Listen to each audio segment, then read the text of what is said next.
त्यो पो हेरेको होला भनेको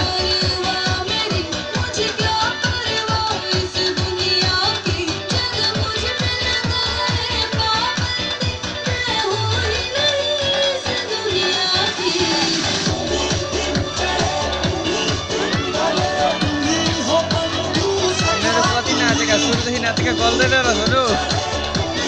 हिजो रातिदेखि चाहिँ यस्तो बदाम पर्छ क्या 12-1 बजेपछि